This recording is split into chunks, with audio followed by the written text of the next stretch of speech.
Now, on to the first session of the day, where I have the immense pleasure of inviting Lindsay Rowntree, COO of ExchangeWire, to join me for a fireside chat. Helping set the scene for the day, we'll be discussing the stories that have made the news this year and uncover what ExchangeWire is focusing on in terms of events, editorial, and the latest developments we should all be aware of. So firstly, hello, Lindsay. Welcome to the virtual Programmatic Day. How are you doing? I'm doing well. Hello, Wayne. Thank you for inviting me to this. It's great to be part of it. Oh, it's great to be speaking to you again. We've been talking, and I know that you've been at ExchangeWire for, 8 years now, since 2016. Is that correct? That is right. Yes. Long time. Perfect. I've been at DV for about 6 years now. That feels a long time. So You yeah, get it. 8 years. Totally get it. Can you tell us about your journey with ExchangeWire and how your role has evolved since you joined? Yeah. So I joined in 2016 as head of content. And so my background is I'm ex-media agency. I was a Starcom MediaVest Group, which is now Publicis, for 6 years before that. And like many people in the industry, I started out my career in paid search and then moved more broadly into digital as that grew and expanded. And then I got bored of agency life and was like, oh, what can I do next? And this opportunity came up at ExchangeWire as head of content. And at first I was like, why would I want to do that? I'm not a journalist. I'm not an expert in any content related stuff.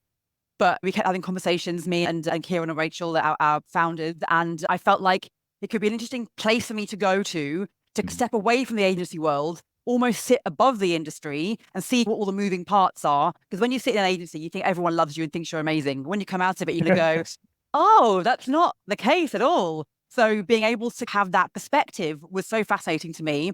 And I ended up really enjoying it. And I'm still here 8 years later. I love the content. I'm not a trained journalist. People call me a journalist. It's very insulting to journalists that I get called one.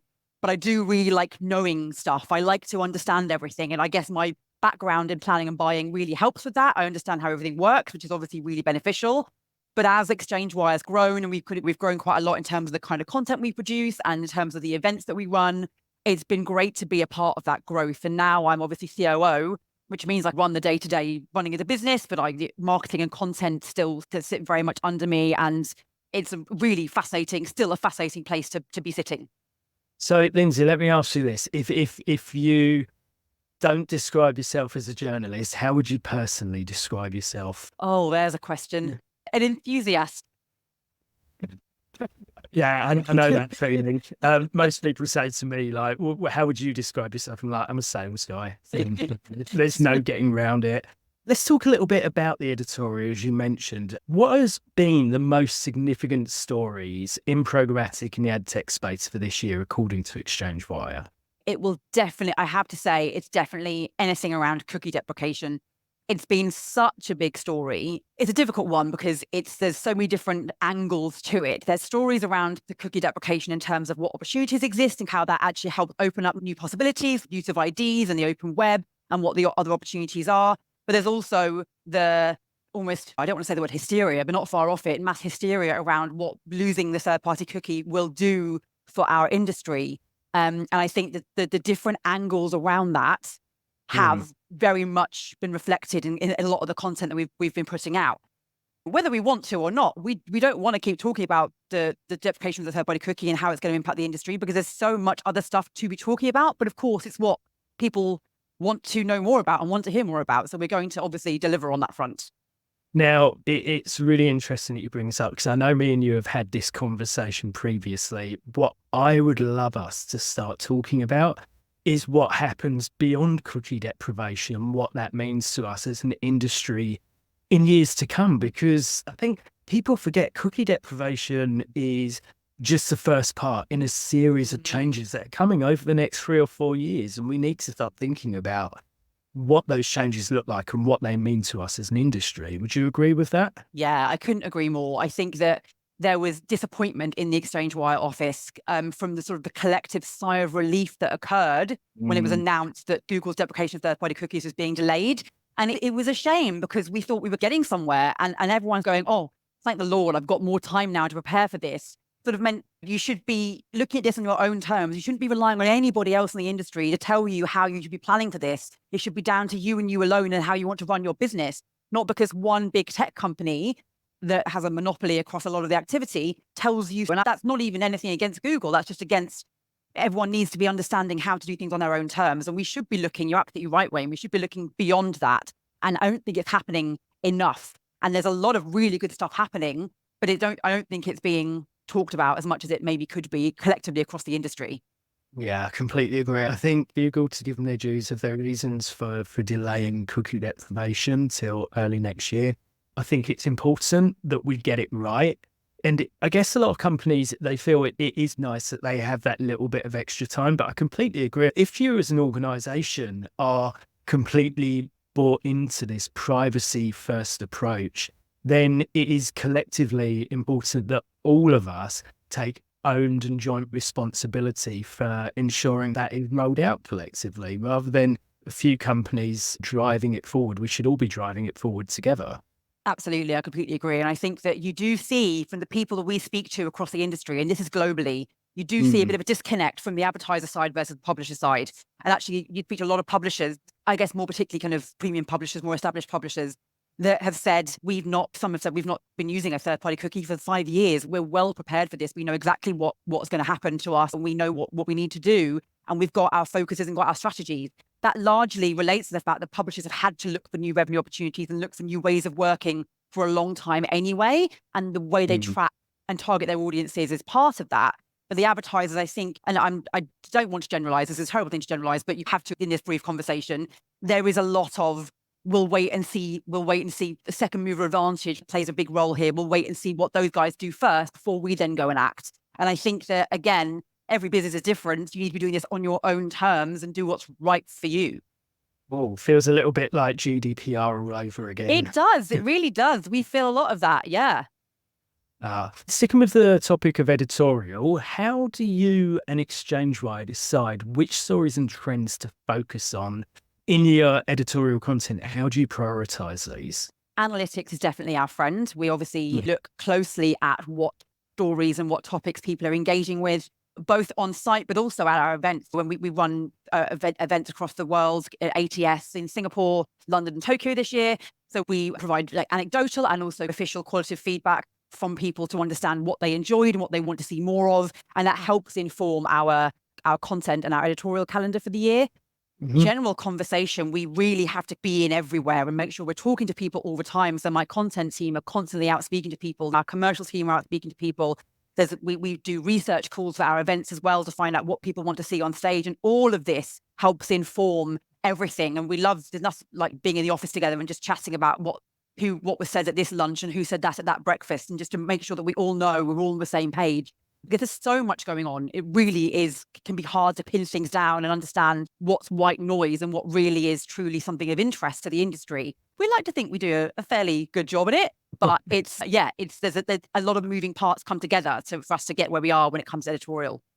Completely. Now just to remind me, I know that we've got ATS London coming up in September.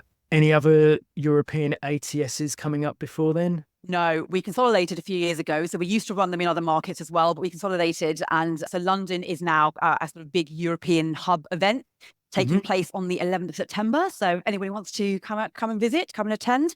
Wayne embarrassingly told me he hadn't attended ATS London for years. So we need to resolve that this year.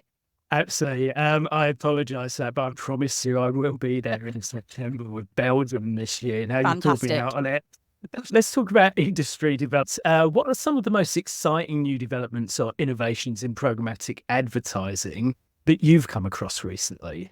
I think some of the things that we are seeing that are the most exciting stem from a lot of, sort of new entertainment. So a lot of the technology advancements in the likes of programmatic out of home, audio, CTV.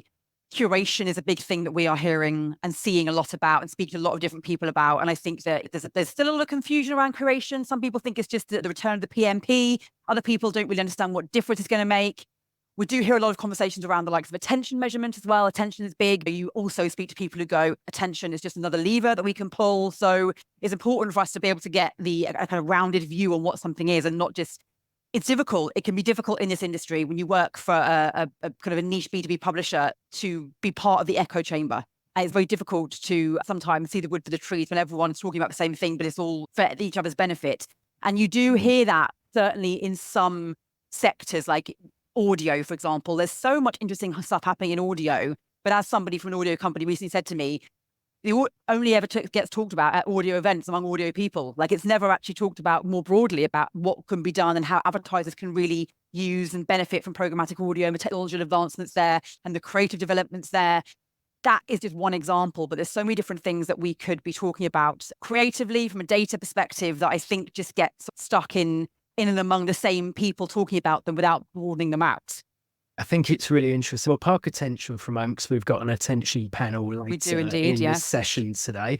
But curation is a really interesting topic. And I totally get what you're saying about the return of the PMP. I'm involved in IB Europe's Programmatic Perspectives podcast at the moment, and we've been talking to a few different curation and audio companies on there. And what I found fascinating is the kind of plethora data points that they're looking at to create these new pools of inventory and how they're pulling them together. From a data perspective, do you think all these changes that are coming up are going to improve this kind of targeted approach? Or do you think the days of really niche targeted scale are gone and over?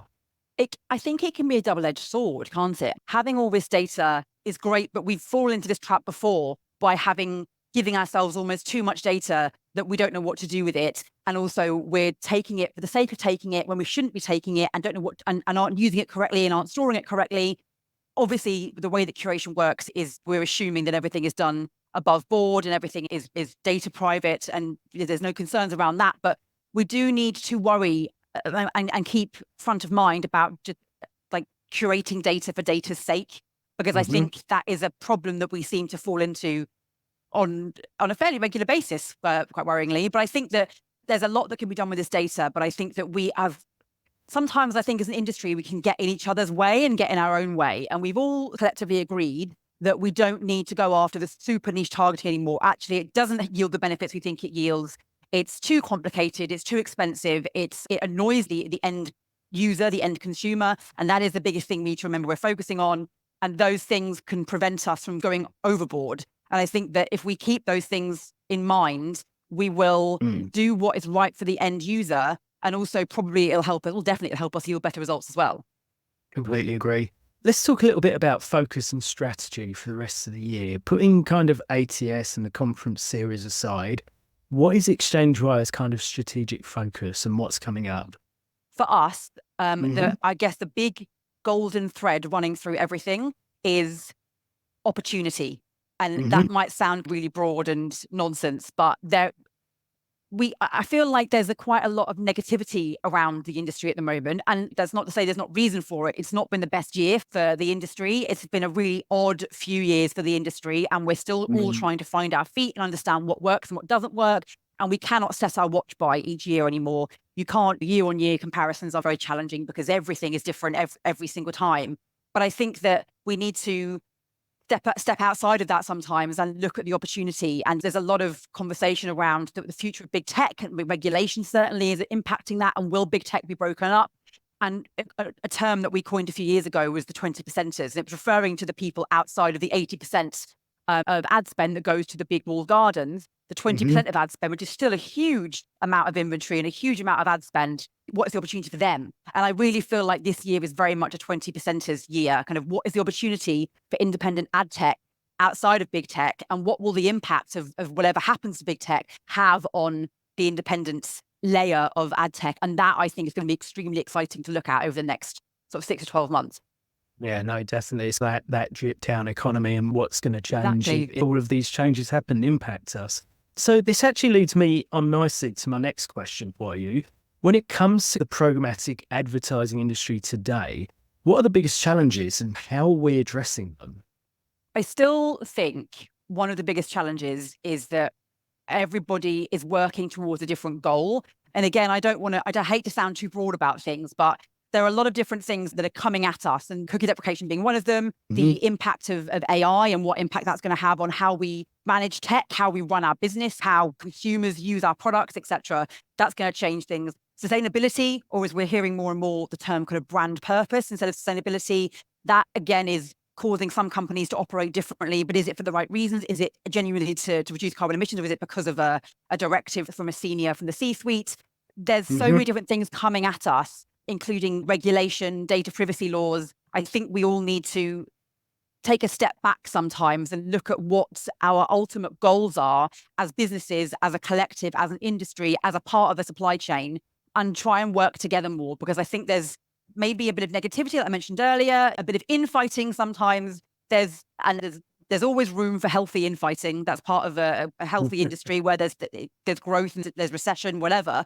But I think that ultimately there's a lot that can be done for us all to really collaborate, because now is a time where it needs to happen, especially if big tech looks very different this time next year. The independent layer will need to really understand how they can take advantage of the opportunities that could really just like land on them with very little warning. Lindsay, we've got a couple of minutes left. I think I know where we're going to go with this next question, but leading on from what you were just saying about these changes, where do you see the greatest opportunities for growth and innovation in the next few years? I think it is around, it's always going to be solving a problem that somebody has. Like we need to look for solutions, not problems. That is very much an evolve or die situation. We believe, we've been saying it for a while, everything will become an ad network again. And anybody that currently is an ad network doesn't like being called an ad network. And I understand that's fine. But if you need a label, an ad network's a pretty good one. And I think that there is a lot of innovation, weirdly, around the ad network and how that can actually really grow and thrive and really help the industry be able to deliver on what it wants, because it can pull everything together in quite a nice, neat way and tie it up with a little bow. And so I don't want to say there's no innovation and the ad network is literally all there is that we've got going for us, because there's so much happening. I mentioned CTV, audio, out of home, curation, attention, there's sustainability, AI, the publisher. It could be the year of gaming as well, because gaming is just non-endemic brands are not getting the gaming thing. And there's so much that could be talked about there as well. Retail media, I haven't even mentioned that. So there's a lot of stuff going on, a lot of stuff. I don't even know where to start. There's a lot to unpack there. I'm going to ask you one very final quick question because we're out of time. With all of that in mind, do you feel that the industry has long-term vision regarding preparation for these changes? Or are we too focused on the here and now? I think yes and no. There are certain companies that I won't name names, but there are certain companies that I know are genuinely building for 5 years' time. And they're looking at every next step ahead. And that isn't necessarily the greatest idea. We talked earlier about the fact that we don't know what's around the corner and every year looks different. So planning for something in 5 years' time could be a success or it could be an outright failure. But I do think it's worth doing and it's worth seeing where it gets you. It's difficult. It's very easy in a situation that we find ourselves in to only focus on the here and now. But I think that we do that. And I think most companies generally do focus on the next sort of 6 to 12 months. They're quite short-sighted, but I get why. They don't really know what's around the corner. And depending on what your business model is and depending on what part of the industry you sit in, that might be the only opportunity that exists for you. But I think where I do see companies that are planning for 3-5 years down the line, they're the ones to watch almost, because they're doing some exciting things. And right now you might think they're crazy, but in 3 to 5 years time, you might go, okay, you were on the money the whole time. Very clever. Totally. Lindsay, we've got one question from the audience, but I'm just going to say this, asking if we can have an industry-wide discussion on the terms we use for cookie. Lots of different classifications on this, but I think this is something we can pick up in the follow-up. Lindsay, It's been an absolute pleasure speaking with you. Likewise, today. I really enjoyed it. Thank you so much. Me too. I've really enjoyed our conversation. Thank you for joining us. Thanks, Wayne.